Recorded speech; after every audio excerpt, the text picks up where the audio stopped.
Hello, everybody out there in YouTube land. Welcome back to Diego Knows. I am Diego, and we're going to talk some more about Sex and the City today. That's right, Sex and the City, that wonderful show from the late 90s, early 2000s. I'm Diego. I've watched every single goddamn episode of Sex and the City. I watched both movies, and I also watched that piece of shit show, Just Like Crap. Do not watch it. The show sucks. I hate it. Don't watch it. It's an abortion, okay? But I was a big fan of the original show, Sex and the City, okay? And the reason I watched the show is because I was a straight guy, and I was trying to get laid.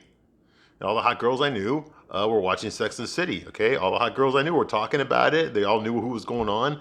So I started watching the show when it first came out, and I got hooked on it. I was a younger man back then. You know, I was living in a big city. I was living in Chicago. Had lots of friends. We went out drinking all the time, partied. You know, that's what you do in your 20s. And we did a lot of fucking, too. Yes, we did. We did, just like the women on the show do, okay? So I was basically living the same type of life that they were living, only I was a guy, you know, and I was living in a different city. Other than that, I was a good maybe 10, 15 years younger than these women were, but other than that, everything else was pretty much the same. You know, I had my circle of friends. We hung out, you know, I knew a lot of musicians, a lot of stand-up comedians, a lot of models, a lot of actors. You know, we were all in the industry and shit. So we all hung out together, you know, knew the same people, that kind of thing. Went to the same clubs, the same bars, you know, beach parties, penthouse parties, hotel parties, conventions. We did all that shit together. It was a great time of my life. It's what you do in your 20s. You have fun, all right? Now, the only problem I had with the show is I did not like the way they portrayed the straight men on the show. These were not realistic men to me. They did not act the way a real man would act, okay? But you women bought it up anyway. You sucked it all up anyway. You thought this shit was real. I bet you thought Star Wars was real too, didn't you? Okay?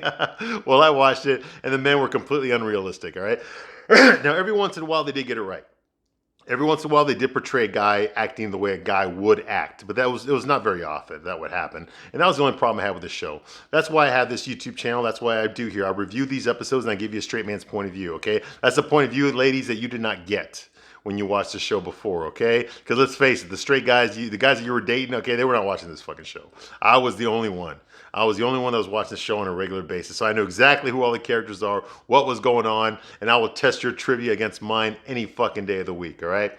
So I decided recently that I would start rewatching all these episodes and review all of them, all fucking 94 of them. And guess which one this one is? This is 94. That's right. This is the 94th episode. Damn. I can't believe I did that. But I did. Here we are, okay? This is part 3 of my review of the last episode of Sex and the City. The name of this episode, this is season 6, episode 20, An American Girl in Paris, part 2. Okay, and this is part 3. I've already reviewed the first 30 minutes, the first 20, 30 minutes of this episode. I'm about to review some more of it. I'm going to take as many videos as I need to because I got a lot to say. A lot. I'm saving it all for this one, okay? This is the last episode. When I'm done reviewing these, I'm going to go on a break. I'm going to come back. I'm going to review the movies. The Sex and the City movies. I've already reviewed that piece of shit abortion and Just Like Crap. You can already watch those videos if you want to see those. I've already done those. Okay, and then I'm going after your chick flicks after that. None of them are safe, all right? Now, I do not censor myself here. I'm going to give you straight up, baby. Straight man's point of view. No lube. No lube. The real question is, can you handle it? Can you handle the truth? We're going to find out because I will not censor myself. I will not censor myself. If you're easily offended, get the fuck out right now. Okay, so here we go. Where we left off last time, Carrie's stuck in Paris. She hates it there. She has no friends. She has no job. She doesn't speak the language. Her boyfriend's always gone doing stuff with his art show. He does not have time for her. They're staying in a really ritzy, nice fucking 5-star hotel, the Plaza Athene. Okay, but he's never there. He's always busy working at the museum, getting his exhibit ready, talking to other people. You know, he's not have time for her. She's obsessed. So all she does, basically, she walks around Paris every fucking day. She goes shopping. She eats by herself. You know, she's lonely. Like I said, she doesn't speak the language. And she just fucking is bored out of her fucking mind. And she's lonely. She gave up her career. She gave up her home. She gave up her friends for this. So she's kind of got buyer's remorse now. You can tell. Okay, this is not what she wanted Paris to be like for her. Okay, but that's what happens. That's what she chose to live, and now she's starting to feel it. Okay. Meanwhile, back in America, Samantha and her boyfriend Smith Jarrett's going to be gone for 8 weeks. He's going to go film a movie about Attila the Hun. So of course they're going to film it in Canada. He's going to be out there in the woods in the snow for fucking 8 weeks with nothing to do. Samantha said her chemotherapy took away her sex drive. Okay, so she hasn't had sex with him at all. Okay, and so she told him, hey, listen, if you want to go fuck another girl, if you want to go fuck several other girls while you're away, gone for 8 weeks, go ahead and do it. It's okay. I give you permission. Like that would ever fucking happen in real life. Okay, for he does not need your fucking permission, Samantha. If he wants to fuck another girl, he's just gonna fucking do it. He just ain't gonna tell you about it. Okay, but she's making it look like, okay, I give you permission to do it, blah blah blah, because I know how important sex is for a man. Believe me, I know, and I can't do it for you, and you're gonna get lonely out there. So you might as well, if you see a girl, you're a barbarian, just go ahead and pillage her. It's okay. And he's like, no, I would never cheat on you. That would never happen, Samantha. You're my one and only. You're the best sex. You're the best looking woman I've ever known in my entire life. Okay? I would never fuck some young, hot, big titty, 19-year-old movie extra. Okay? Unless she had a lot of money and could boost my career better than you have. Okay? But that hasn't happened yet. So I'm going to stay completely faithful to you because you're the one. You're the one. Yeah, get the fuck out of here with that bullshit, all right? But that's what's going, so just go with it. Just go with it, okay? Like that fucking shit would happen in real life. Okay, no, it would not. Like I've said this before, I said in my last video, I know lots of guys like Smith Jared. I worked with a lot of guys that were models and actors, okay? And they had sugar mamas. Some of them did, okay? And this is what they did, okay? They used women to get fucked to pay their bills. Okay, this shit's fucking legendary in Hollywood. It's just always been going on. Lots of famous actors in Hollywood got sugar mamas that helped get them where they wanted to go so that they wouldn't have to wait tables. They just got some rich fucking divorcee or married woman, which is even better because that way she's got somewhere to answer to. He didn't have to see her all the fucking time because she's got somewhere to be every night. That's even better. Okay, these people pay their bills, buy them whatever they want, drive them to auditions if they have to, whatever, fly them somewhere if they need to go audition or do a show. They do stuff like that, okay? I know guys that have done this, all right? There's not very many guys in the world that do this stuff. There's a lot more women that do this to men than there's men that do this to women, but it does exist. And Smith Jared is, in my opinion, knowing people like him, okay, he is one of those. Okay, he's not some fucking love-struck dude. Come on, the guy's fucking gorgeous as fuck. And I'm straight, and I'm even saying this guy's gorgeous as fuck. He's 28 years old. Okay, what the fuck's he doing with a 48-year-old woman? He's not in love with her. He doesn't give a shit about her. All he cares about is what she can do for his career. Okay, but this show's not going to go there because that would make Samantha look stupid. Like she's a sucker, and we cannot have that on this show. You cannot have Samantha look like a sucker, like a fool, especially not at the hands of a man.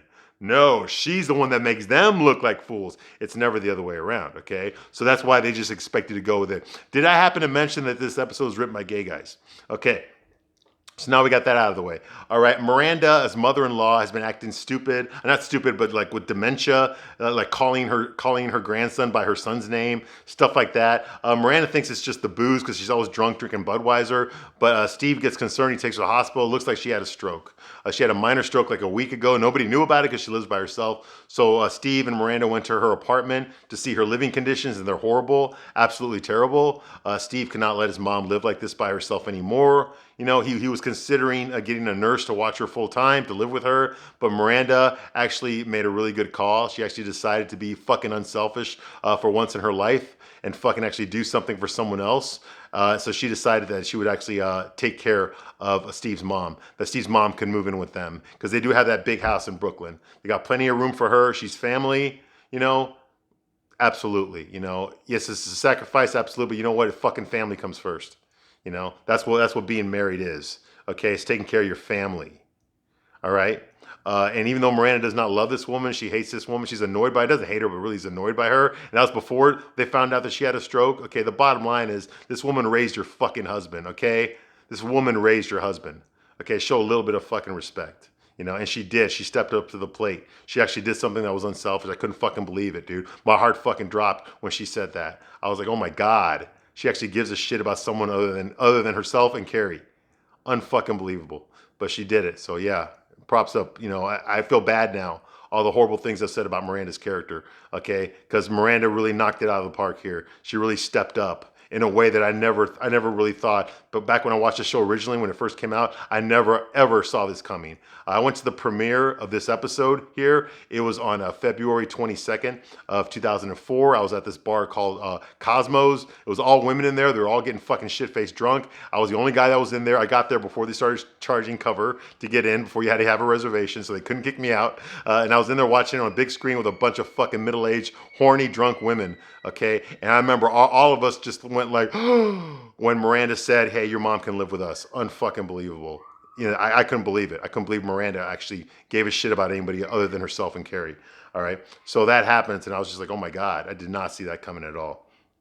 Okay, so now we're caught up. All right, so the very next scene here is Carrie's walking around in Paris by herself. Like I said, her boyfriend's been neglecting her. Okay, she sees her book in a store window in a bookstore. It's in French. It's the French version, obviously. They're in France. So she goes inside the bookstore and she goes through the book here. One of the employees that works at the bookstore recognizes Carrie from the book. She looks at the book and then she looks at Carrie's face and she's like, and Carrie does not speak French. She doesn't know what the fuck she's saying. You know, you're Sex in the City. You Sex in the City girl. Oh my God. You know, like that, basically. And Carrie's like, you know, she's excited, but she doesn't know what the fuck this woman's saying. She's all freaking out, you know. Okay, and she calls over someone in French, and that dude, obviously it's a gay guy, okay, and we don't understand what the fuck they're saying. And she's like, Sex in the City, Carrie Bradshaw. He's like, what? Oh, I'm a Carrie Bradshaw,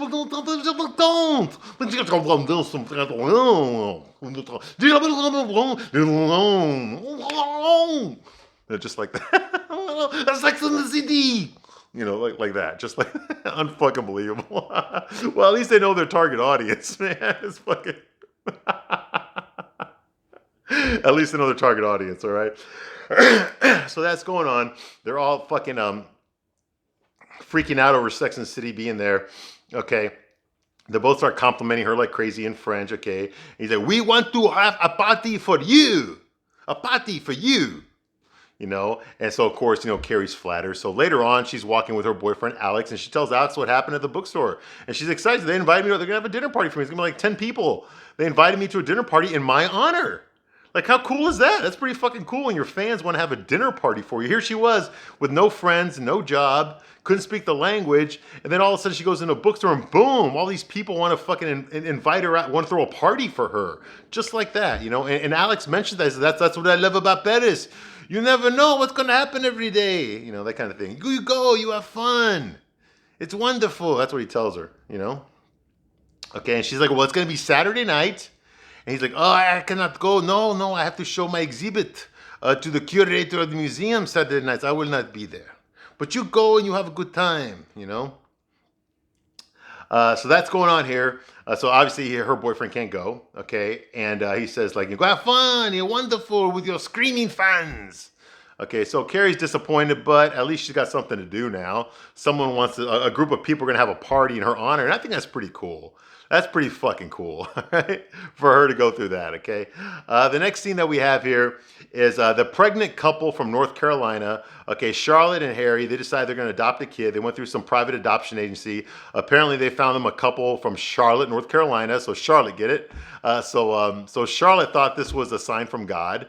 That this is where their baby's going to come from. They found a young couple over there that wanted to give up their baby. So they invited them to New York to treat them to dinner and have them sign over the paperwork. Okay, and then once the baby's born, which was going to be pretty soon, then they were going to officially adopt the baby. Okay, and I'm pretty sure that this couple was going to get some money out of the deal. All right, well, they're from Charlotte, North Carolina, so since liberals were the ones that make all these episodes, you know, because they control New York and LA, of course, these North Carolinians, and I used to live in North Carolina because I was stationed there when I was in the Marines. Okay, these North Carolinians basically look like trailer park people. Okay, because that's what they think Republicans are. Okay, so basically that's what's we got Earl and fucking and Candace basically there. Okay, now I think it was a bigger jab than that because the actress they have that plays the mom here, the pregnant girl. Okay, it's Leslie Goranson. Okay, and we all know who Leslie Goranson is. Okay, Leslie Goranson is Becky from fucking Roseanne. Okay. It's Becky from the original Becky, not the replacement Becky. Not the one when Leslie decided to quit the show to go to college. Not the one that replaced her. The original Becky. Okay, the one that I had a crush on like back in 1991. Yeah, that one. Leslie Goranson. Okay, yeah, so it's her. Okay. So she's there, and she's the one that's pregnant. Okay, I totally recognized her immediately when I saw her. It's Becky from Roseanne. Okay, just think of that, Becky from Roseanne. Okay, so that's going on here, and they decide. They're having dinner all together. They're impressed by the fish. I guess they don't eat fish where they're from, that trailer park that they're from in North Carolina. And she tells Becky, I'm just going to call her Becky because they don't really say her name. She tells Charlotte that she's been thinking about names for the baby, that it's a girl. She found out it's a girl. So Charlotte, oh my God, it's a girl. She goes, that's right, it's a girl. And we already got some names for her, like Brittany or Tiffany. And all of a sudden, Charlotte's like, and Harry are like, and then Charlotte's like, you're not going to give us the baby, are you? And she's like, we changed our minds. And Harry's like, well, if you knew beforehand that we weren't going to get the baby, then why did you come over here? And the guy, Wayne's like, well, we wanted to see New York City. Okay, so now they're pissed off. Now Harry's pissed. I've never really seen Harry that pissed off, but he's pissed off now. Okay, he's pissed off. He's writing a nasty letter. You could tell by the way he's typing on his keyboard and his computer. He's writing a nasty letter to the fucking the baby agency attorneys. And Charlotte's like, hey, relax, honey, relax. Okay, they told us this might happen. Okay, they already told us, we're still going to get our kid. We're still going to get a baby. Our baby is still on the way. Okay, our baby is still on the way. You know, and Harry's taking it harder than she is. He's like, well, I'm starting to think God lost our address. You know, hey, you know what? You are a super fucking rich, white, live in the Upper West Side of Manhattan, okay? You have a beautiful place. You got lots of fucking money. You're professionals. You're all educated, okay? You don't have any fucking problems, all right? The biggest problems you've got right now are your fucking puppies. Your dog, Liz Taylor, and her puppies, okay? I know you can't have kids. That is a problem, okay? But that's not the fucking end of the world, okay? So this couple couldn't give you your kid, okay? It's not the fucking end of the world, okay? You didn't know this kid, all right? You can still get another kid, all right? You can still get another baby that you'll love to death. This is not a fucking, this is a setback. This is not the end of the world here. And he's treating it like it's the fucking Holocaust all over again, and it's not, okay? It's not, okay? I wish they wouldn't treat it that way. Okay, so that's going on here. And Charlotte tries to calm down Harry. Go figure, right? Okay. So that's going on here of three puppies, and we do actually see the dog Liz Taylor with her three puppies. Okay, in that scene. Okay, she says our baby is still coming. All right. And Charlotte tells him, you know, come on, Harry, we're Jews. We've been through a lot worse than this. Okay, well, you're not really, you converted to Judaism, okay? You're not really Jewish, okay? I mean, you converted, okay? Harry is Jewish, okay? His family, you know, was involved in the Holocaust, okay? It wasn't you, Charlotte, okay? Don't put yourself in that category, okay? So yes, and you didn't suffer, okay? Neither you nor Harry suffered the Holocaust. Your ancestors, well, his ancestors did, but yours did not, and he did not. Okay, yeah. So just let's get that straight. The Holocaust was on the other side of the fucking world. Okay, there was no Holocaust in the United States. Okay, not in the United States. All right. Okay, so that's going on. Meanwhile, Samantha arrives in her office. Okay, and she sees some flowers, but they're not flowers yet. They're buds. They're going to become flowers later on. It's just the stems, okay? That will eventually blossom into flowers, okay? Someone gave her these stems, okay, and there's a note attached to it. The note says, looking forward to spring. And of course, that note was from Smith Jared, okay? He wrote her that little love note. So now, you know, Samantha's all, she's hugging her fucking, her $10,000 fur coat, like, oh, you know, and she decides to call Smith, okay, and she does, she calls him. He's in the middle of the fucking craft services food line on the movie set. He's dressed like as a barbarian. He's on his lunch break and his cell phone rings, so he picks it up while he's getting his food, okay, and Samantha tells him, you know, remember when I said you could have sex with someone else? If it would be okay with you, try not to. Okay, well, he's not going to tell you the truth, Samantha. All right, just tell him that you won't be. You know, he's not going to tell you the truth, Samantha. So, if you want to know what Smith Jared is really all about, just tell him you're not going to do his PR anymore and see what happens. See what happens when you take that away from him. Like, see how he acts then. Okay, that's the real Smith Jared. Okay, tell him you're not going to do his PR anymore, and then see how he acts. Okay, yeah, that'll be a little bit different, won't it? I think it will. Okay, so that's going on here, and of course Smith's got the perfectly canned response. Okay, the typical "no, you're my one and only" bullshit. He's like, "I didn't, and I won't." And yeah, right. And Smith's like, "Well, don't. I don't mean to be a wet blanket, Smith. But how about instead of won't, how about don't?" I don't think so. I don't think so, Samantha. You would not have that conversation with me. Who the fuck are you to tell me what I can and cannot do with my own body? Okay? You do not own this. Okay? It's mine, not yours. You do not tell me what I can and cannot do with my wiener. How's that for some fucking sexism, right? Okay. So that's going on here. Okay, so he tells her that bullshit, okay? And of course, yeah, that would never fly in real life, but just go with it, right? It's Sex and the City, so just go with it, okay? That's what the show expects you to do. Okay, meanwhile, Carrie gets dressed up for her dinner and finds Alex is having like a fucking an anxiety attack. He's fucking crying. He can't put his cufflinks on correctly. He's crying about it. He doesn't, so Carrie's all scared for him. Like, "What's wrong, baby? What's wrong?" He's like, "I have an anxiety attack. Oh my God, what if they think I'm too old? What if they don't like my show? Oh, the curator's only 27 years old. Can you believe it?" He's being a pussy. He's being a pussy. It's not your girlfriend's job, Alex. It's not your girlfriend's job to boost up your morale, okay? It's your job. Okay, it's your job to have the guts to fucking go to your own fucking show. Okay, that's your job to do, okay? All right, so I'm going to end my review right now on this part here, and I'll be back very shortly for part 4. Thank you for watching this long, and I'll see you on the next one. Bye.